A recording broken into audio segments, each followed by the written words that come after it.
Hello friends.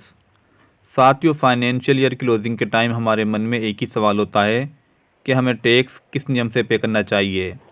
Tax पे करने के दो नियम होते हैं, एक पुराना नियम और दूसरा नया नियम। आप किसी भी नियम के अनुसार टैक्स पे कर सकते हैं। आपको किस नियम से टैक्स पे करना है यह आपकी इनकम और इन्वेस्टमेंट पर डिपेंड करता है। तो आज की इस वीडियो में हम आपको विस्तार से बताएंगे कि आपको टैक्स किस नियम से पे करना चाहिए, कितना इन्वेस्टमेंट करना चाहिए ताकि आपका टैक्स कम से कम या शून्य बने। तो वीडियो को शुरू करने से पहले आपसे निवेदन है, अगर आप हमारे चैनल पर पहली बार विज़िट कर रहे हैं तो हमारे चैनल को सब्सक्राइब कर लीजिए ताकि आने वाली सभी वीडियो के नोटिफिकेशन आपको टाइम से मिलते रहें। शुरू करते हैं आज की वीडियो। साथियों, यहाँ पर हम एक एग्ज़ाम्पल ले रहे हैं 69,000 शिक्षक भर्ती का। 69,000 शिक्षक भर्ती में ज्वाइन करने वाले टीचर्स इस टेबल की सहायता से अपनी आयकर विवरणिका पूरी कर सकते हैं। तो साथियों, इनकम टैक्स की गणना करने से पहले हमें पूरे साल की इनकम की कैलकुलेशन करनी होती है। तो यहाँ पर हम 69,000 शिक्षक भर्ती में ज्वाइन करने वाले टीचर्स की इनकम की गणना करते हैं। 69,000 शिक्षक भर्ती में ज्वाइन करने वाले टीचर्स का मार्च 2024 में मूल वेतन 38,700 था। महंगाई भत्ता 50% की दर से 19,350 रुपये। यहाँ पर एचआरए है 1,340 रुपये। अगर आप शहरी क्षेत्र में रहते हैं तो यहाँ पर आप शहरी क्षेत्र के अनुसार मकान भत्ते की गणना कर सकते हैं। तो यहाँ पर आपकी टोटल सैलरी बनती है 59,390 रुपये। एनपीएस कटौती 5,805 रुपये। एडवांस टैक्स के हमने 1,000 रुपये शो किए हैं। अगर आपकी कटौती ज़्यादा होती है या कम होती है तो आप उसी के अनुसार यहाँ पर गणना करेंगे। तो यहाँ पर कुल कटौती हुई 6,805 रुपये। कटौती के बाद खाते में जमा 52,585 रुपये। यह आपकी मार्च 2024 की सैलरी थी। तो यही सैलरी आपकी अप्रैल, मई और जून की थी। जुलाई में आपका इंक्रीमेंट हो गया था तो यहाँ पर आपका मूल वेतन 38,700 से बढ़कर 39,900 हो गया था। महंगाई भत्ता 50% की दर से 19,950 रुपये। कुल सैलरी आपकी बनी थी 61,190 रुपये और कटौती के बाद खाते में जमा 54,205 रुपये। तो यही सैलरी आपकी अगस्त और सितंबर महीने की थी। अक्टूबर में आपका महंगाई भत्ता 50 से बढ़कर 53% हो गया था। तो अक्टूबर महीने में आपका मूल वेतन 39,900 रुपये, महंगाई भत्ता 53% की दर से 21,147 रुपये। कुल सैलरी आपकी बनी थी 62,387 रुपये। खाते में जमा 55,282 रुपये। तो इसी तरीके से नवंबर और दिसंबर की आपकी सैलरी 55,282 रुपये। यहाँ पर हमने इनकम टैक्स आपका दिसंबर तक शो किया है 1,000 रुपये महीने के हिसाब से। उसके बाद जनवरी 2025 में आपकी सैलरी बनी 62,387 रुपये। खाते में जमा 56,282 रुपये और फरवरी में भी आपकी सैलरी 56,282 रुपये। उसके बाद हम टोटल कैलकुलेशन कर लेते हैं। यहाँ पर आपकी कुल सैलरी बनी 7,33,065 रुपये। एडवांस टैक्स के बने 10,000 रुपये। इसके बाद हम बोनस को देख लेते हैं। बोनस 2023-24 का 6,908 रुपये। बकाया डीए 46 से 50% जनवरी से फरवरी तक का 3,096 रुपये। बकाया डीए 50 से 53% जुलाई से सितंबर तक का 3,591 रुपये। उसके बाद हम सभी को ऐड कर लेते हैं। तो यहाँ पर आपकी कुल सैलरी बनी 7,46,660 रुपये। एनपीएस कटौती 71,699 रुपये। एडवांस टैक्स के 10,000 रुपये। इसके बाद हम इन्वेस्टमेंट को देखते हैं। साथियों, एटीसी के अकॉर्डिंग आपकी निवेश की सीमा 1,50,000 रुपये होती है। लेकिन अगर आपकी एनपीएस कटौती होती है तो निवेश की यह सीमा बढ़कर आपकी 2 लाख हो जाती है। तो यहाँ पर हमारी एनपीएस कटौती होती थी, इसलिए हमारी निवेश की सीमा है 2 लाख। अगर आपकी एनपीएस कटौती नहीं होती है तो आप केवल 1.5 लाख तक निवेश कर सकते हैं।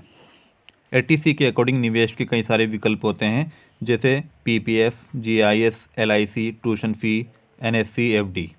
तो आप कहीं भी निवेश कर सकते हैं।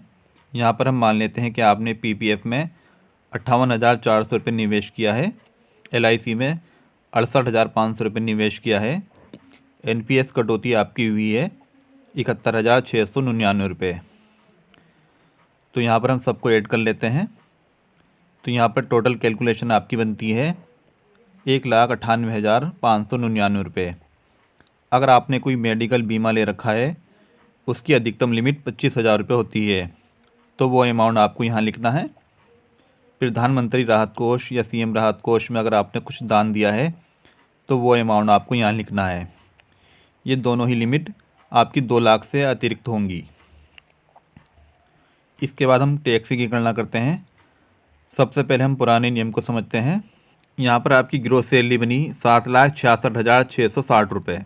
उसके बाद लेस स्टैंडर्ड डिडक्शन, जिसे हम मानक कटौती बोलते हैं, तो गवर्नमेंट कर्मचारी या प्राइवेट कर्मचारी के लिए 50,000 रुपये की अतिरिक्त छूट पुराने नियम के अनुसार मिलती है। तो यहाँ पर हम 50,000 रुपये माइनस करेंगे। उसके बाद है लेस HRA। यहाँ पर आपके सामने विकल्प होता है, आप चाहे तो हाउस लोन इंटरेस्ट माइनस कर सकते हैं, चाहे तो आप HRA को माइनस कर सकते हैं। अगर आपका हाउस लोन इंटरेस्ट है तो यहाँ पर आप हाउस लोन इंटरेस्ट ही माइनस करें। उसके बाद है बैलेंस इनकम। तो यहाँ पर आपकी बैलेंस इनकम बनी 6,80,580 रुपये। अदर इनकम, अगर आपकी कोई अदर इनकम होती है तो वो अमाउंट आपको यहाँ लिखना है। उसके बाद टोटल इनकम बनी 6,80,580 रुपये। उसके बाद है लेस टोटल डिडक्शन। तो यहाँ पर हमने डिडक्शन माइनस किया 1,98,599 रुपये। उसके बाद टैक्सेबल इनकम 4,81,982 रुपये। इस 4,81,982 पे हमारा टैक्स बनेगा। सबसे पहले हम ओल्ड टैक्स स्लैब को समझ लेते हैं। ओल्ड टैक्स रिजीम के अनुसार 2.5 लाख तक कोई टैक्स नहीं है, 2.5 लाख से 5 लाख तक 5%, 5 लाख से 10 लाख तक 20% और 10 लाख से ऊपर के अमाउंट पर 30%। तो यहाँ पर हमारी टैक्सेबल इनकम है 4,81,982 रुपये। तो यहाँ पर हमारा कुल टैक्स बनेगा 11,599 रुपये। जबकि 87A के अकॉर्डिंग अगर आपकी टैक्सेबल इनकम 5 लाख या 5 लाख से कम होती है तो आपको 12,500 रुपये की अतिरिक्त छूट मिलती है। चूँकि हमारी टैक्सेबल इनकम यहाँ पर 4,81,982 थी, जो 5 लाख से कम है, इसलिए हमें 12,500 रुपये की अतिरिक्त छूट यहाँ पर मिलेगी टैक्स में।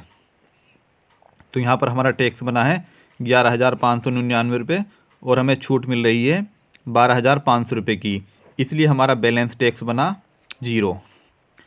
इस टैक्स पर 4% का सरचार्ज लगता है। चूँकि हमारा टैक्स 0 बना इसलिए सरचार्ज भी 0। तो यहाँ पर हमारा एडवांस टैक्स था 10,000 रुपये।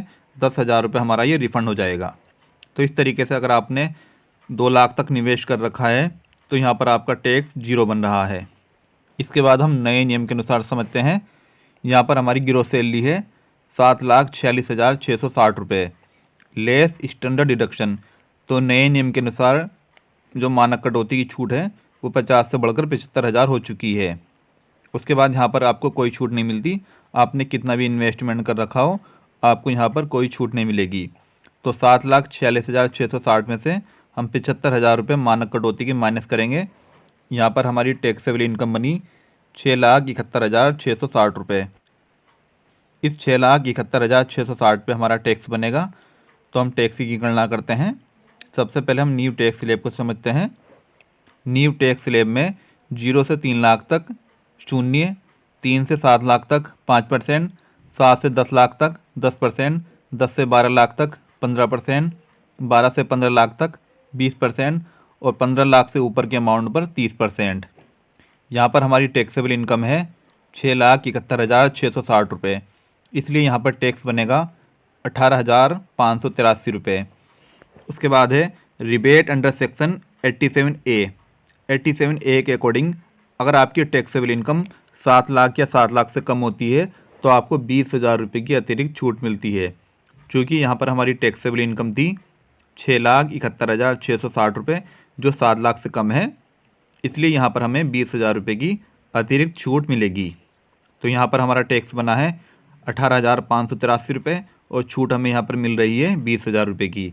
तो यहाँ पर हमारा बैलेंस टैक्स बना 0, सरचार्ज 0।